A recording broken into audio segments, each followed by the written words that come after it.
हर हर महादेव दोस्तों। सफ़र हमेशा खूबसूरत होता है, लेकिन जब मंजिल बनारस हो तो उस सफ़र में एक अलग ही सुकून जुड़ जाता है। आज हम अपने निकल पड़े हैं अपने शहर जबलपुर से शिव की नगरी काशी की ओर। हमारा रास्ता रीवा होते हुए जा रहा है। रास्ते के ये खूबसूरत नज़ारे, रात का ये सफ़र और बनारस पहुंचने की एक्साइटमेंट, सच कहूँ तो शब्दों में बयां करना मुश्किल है। सफ़र लंबा ज़रूर था, लेकिन मज़ा बहुत आया।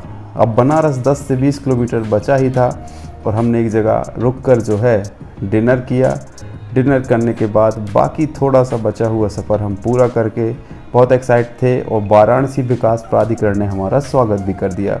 पहुंच गए काशी हिंदू विश्वविद्यालय गेट के सामने, जो अपनी ऐतिहासिक महत्व के लिए जाना जाता है। फिर निकल पड़े बनारस की शांत न होने वाली सड़कों की ओर, जो रात में भी पूरी तरह सक्रिय थी।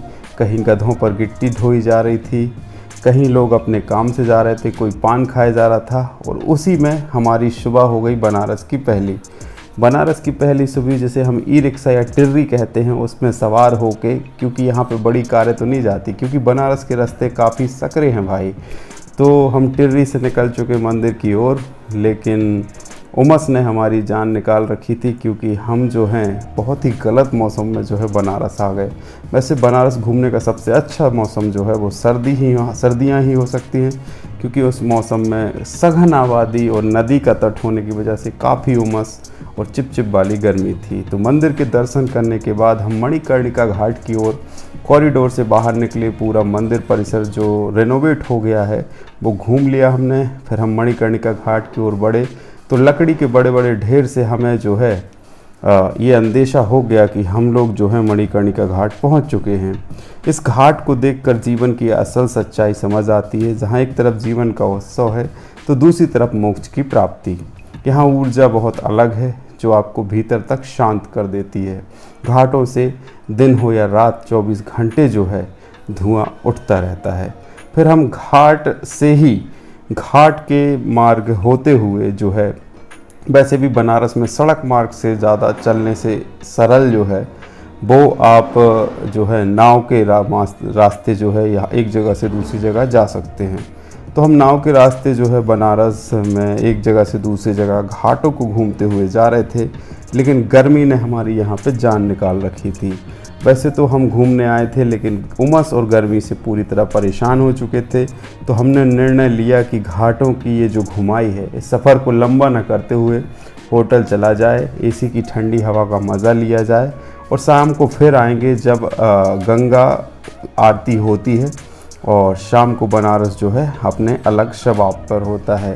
तो हम शाम ढलने का इंतज़ार करने लगे और पानी के रास्ते ही जो है हम अपनी होटल पहुँचे, क्योंकि एक घाट से दूसरे घाट जाओ, अलग गली से अलग जगह पहुँच जाओ, यही तो बनारस है।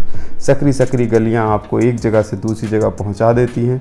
तो उन गलियों की अपेक्षा आप अगर घाट से होकर जाएंगे तो एक जगह से दूसरी जगह पहुँच जाएंगे।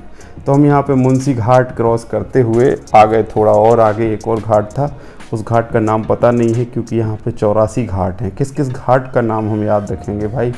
तो यहाँ पे हम आगे पहुँच गए और वहाँ से जो है हम पैदल रास्ते पुनः होटल पहुँच गए, होटल रॉयल इन, जहाँ पे हम रुके हुए थे। फिर उसके बाद धीरे धीरे शाम हो गई और शाम को हम फिर आ गए। और यहाँ पर एक चीज़ और ध्यान देनी होती है कि कोई भी व्यक्ति आपका गाइड बन जाता है। रास्ते चलते हर बनारसवासी आपका गाइड बन जाता है।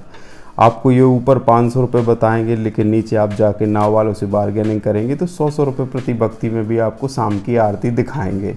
तो बार्गेनिंग ज़रूर कर लेना भाई नाव वालों से, क्योंकि नाव वाले जो हैं बहुत ही, हम कह सकते हैं कि इस मामले में निपुण हैं कि ज़्यादा से ज़्यादा आपसे पैसा निकाला जा सके। लेकिन अगर आप अपनी निपुणता का परिचय देंगे तो कम से कम पैसों में जो है बनारस के सफ़र का आनंद ले सकेंगे। तो एक नाव में हम लोग निकल पड़े शाम की आरती का आनंद लेने के लिए। और एक घाट से जब नाव रवाना हुई, धीरे धीरे हम पहुंच रहे थे उन घाटों की ओर, जैसे 80 घाट है, दशमेध घाट है, जहां पर शाम को बहुत ही बेहतरीन तरीके से जो है गंगा जी की आरती होती है। बहुत सारे लोग, लगभग 8,000 से 10,000 लोग नाव में सवार होकर अलग अलग डबल डेकर नाव, सिंगल नाव, जैसी जैसी की व्यवस्था बन रही वैसे जो है गंगा आरती देखने के लिए पहुंचता है। गंगा बनारस और खान पान और घाटों के लिए ही जाना जाता है। तो शाम का नज़ारा जैसे कि आपको वीडियो में दिख रहा है बहुत ही अलग होता है। ये पीली पीली लाइट और आप देख सकते हैं कि शाम के जो रोशनी है वो अलग ही दिखती है घाटों की। और ये नाव की रोशनी कहें, घाटों की रोशनी कहें, रिनोवेशन का काम जब से हुआ है तब से जो है बनारस अपनी अलग ही छटा बिखेर रहा है। तो देखिए, आप भी आनंद लीजिए इन मनोरम दृश्यों का।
सो गाइस, गंगा घाट घूमते घूमते हम बहुत ज़्यादा थक चुके थे, तो हम लोगों ने डिसाइड किया, कुछ मम्मी जी लोगों ने जो है बनारसी साड़ी वहाँ परचेज़ करी। फिर हम गलियों में घूमे, फिर हमने गोदौलिया के जो बनारसी पान हैं फेमस, उनका आनंद लिया। यहाँ पे अलग ही अंदाज में पान खिलाए जाते हैं, अलग ही पानों के मसाले होते हैं, अलग ही इनकी सुपारी होती है, एकदम नाजुक नाजुक, उनका आनंद लिया। फिर पास ही में एक फेमस हीरा चाट भंडार था जहाँ पर टमाटर चाट जो है उसके भी चटकारे हमने लिए। शानदार टमाटर चाट का आनंद लिया, ये देख सकते हैं आप। और ये काफ़ी तीखा था, इसको खाने से जो है आनंद तो आ गया, लेकिन इतना तीखा खाने की आदत हमें नहीं होती है। फिर उसके बाद एक होटल है ये पीटल करके, ये गोल्डन पीटल्स करके, यहाँ पे बहुत ही शानदार वेजिटेरियन फूड मिला जिसका आनंद हमने लिया। फिर सुबह सुबह हम अपनी होटल रॉयल इन से निकल चुके अयोध्या के लिए। अगले ब्लॉग में हम आपको अयोध्या का दर्शन कराएंगे और आप जुड़े रहिएगा हमारी इस वीडियो की सीरीज़ में। वीडियो अच्छा लगा हो तो लाइक ज़रूर करें, कमेंट ज़रूर करें और कमेंट में हर हर महादेव ज़रूर लिखें। जय हिंद, जय भारत।